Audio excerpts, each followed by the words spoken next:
Hello everyone, I am Surrendal the Awesome, and I'm back, and I'm ready to look at some more r/choosing beggars. But before I get started, make sure to like, comment, subscribe, and if I can't convince you, perhaps this picture of my cat will convince you. Without further ado, let's get into this. So this first post here says, $6.25 an hour. And this person here says, looking to hire a responsible female teen or young adult for the summer. Already I am not liking the sound of this here. Anyways, this person goes on to say, 1 to 2 days a week to be a caregiver for our kiddos, daytime only, no more than 4 hours.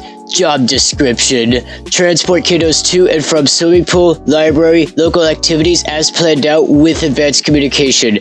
Job requirements: must have a valid driver's license, must have a working cell phone, you must have 3 references, must be knowledgeable in basic first aid and CPR, or be willing to get a crash course with me.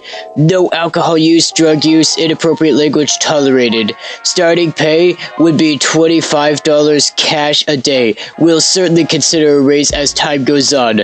I mean, that's a lot of requirements for, $25. And again, I could probably go to McDonald's and still get paid more an hour just to do that. Anyways, this person goes on to say, main focus will be on a 4-year-old girl. Also, make sure their brother doesn't die from the hands of his 2 preteen sisters.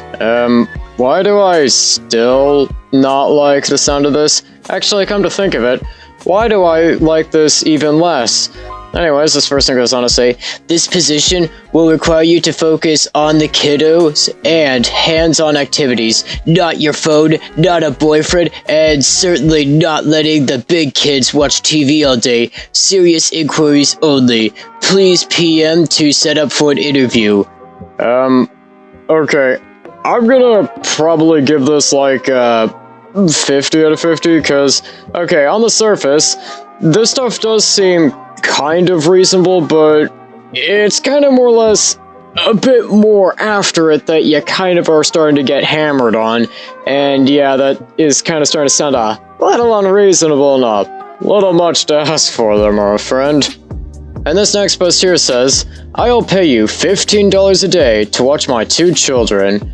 And this person here says, looking for a teenager to come to my home a few times a week to help with my 3 and 1-year-olds. I work from home, and usually my 3-year-old is in school, but school is out for the summer.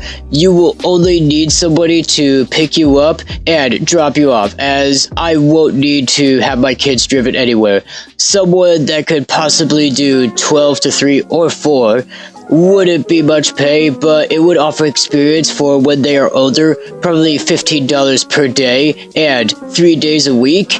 Does anyone have a teen that would be interested? We have lots of streaming services, a backyard with water table and splash pad, and lots of toys for the kids. Obviously, this isn't gonna pay like a regular job. Was thinking it could be a good opportunity for the 11 or 12-year-old. 2 things. 1, a teenager is not somebody who is 11 or 12. A teenager is, somebody who is 13 to 19. And 2, you're really going to be hiring a preteen? I mean, no offense, but I don't think preteens are really known for being that trustworthy there, my friend. And this person here says, $15 per hour? And this person here says, per day. And this person here says, no offense, but that is way too low, even for a teen. I would say at least 13 an hour. And this person here says, for a teen to come play with my kids for a few hours while I work in the same room, I'm honestly asking. I didn't think it would be a full-time job. They wouldn't be feeding or changing diapers or cleaning, just keeping them out of my hair for a few hours. And this person here says, regardless, it is still considered a job. If it's just to have someone play with your kids, then I would suggest asking a family member to do it for free. Yeah, in all honesty, I think a family member will probably do it even better than a preteen. And you wouldn't even have to hire them to do it. And I'm gonna probably give this like a 40 out of 50. I get it, you're kinda desperate, but In all honesty, I'd probably go with like a family member before hiring some random preteen. And this next post here says, today in the local Buy Nothing group on Facebook, this lady looking for a husband. And this person here says, help! Well, I have literally searched the globe. Ireland, New Zealand, New York City, Amsterdam, and Brussels, Paris, Munich, and Edinburgh too. I mean, there's still a whole world out there. What about Spain, Portugal, Mexico, Canada? I mean, there are a lot of countries out there beyond those. Anyways, this person goes on to say, no luck for me as of yet. I am looking for a husband. He should be geeky, science-minded, awkward, and sensitive. His mind should sparkle more than his biceps, and his heart should be more prominent than his... ... Huh, okay. Anyways, this person goes on to say, he should be 5'10" or taller, well-educated in science, sophisticated and confident, but no smooth talkers, please. He should be a bit worldly, having traveled and grown from every experience abroad, a man that is open to the future ahead and isn't so badly scored that he's given up on the true meaningful beauty of love. Perhaps a scientist, engineer, or entrepreneur with passion that drives him to make the world a better place. A man that can sip a glass of wine, not down a bottle of vodka, and talk about global politics and current events, what's what, in the world beyond his own nose. And this person here goes on to say, he should enjoy cleaning with an immense passion, often encouraging me to cook creatively, splashing my creativity freely throughout the kitchen. He is healthy, but not a nut. He doesn't mind indulging in a bowl of ice cream once in a while, and he doesn't like laying on his yoga mat more than he likes laying on me. He may have children, grown or younger. He may not have children at all. What he does have the ability to is the capacity and compassion to love my children and grandchildren wholly and completely.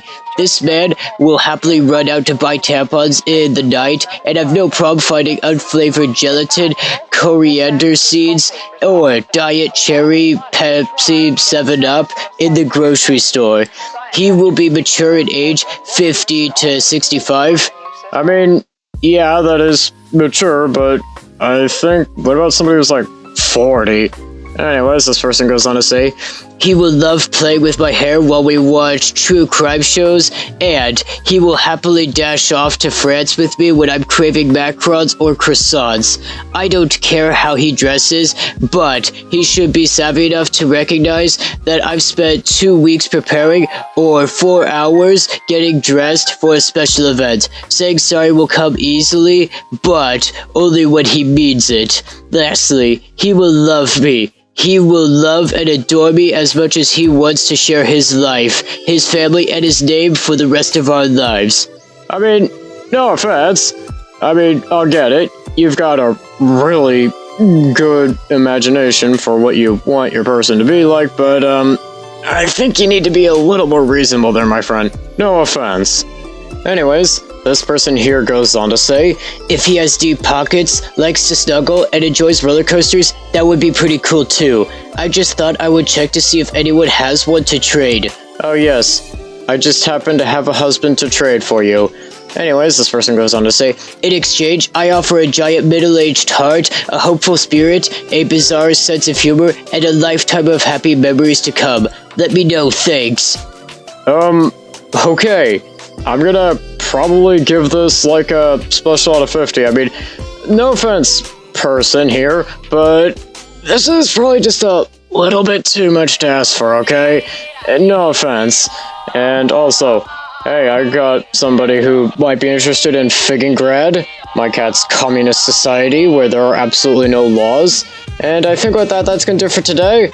Don't forget to like, comment, subscribe, and I'll see you in the next one.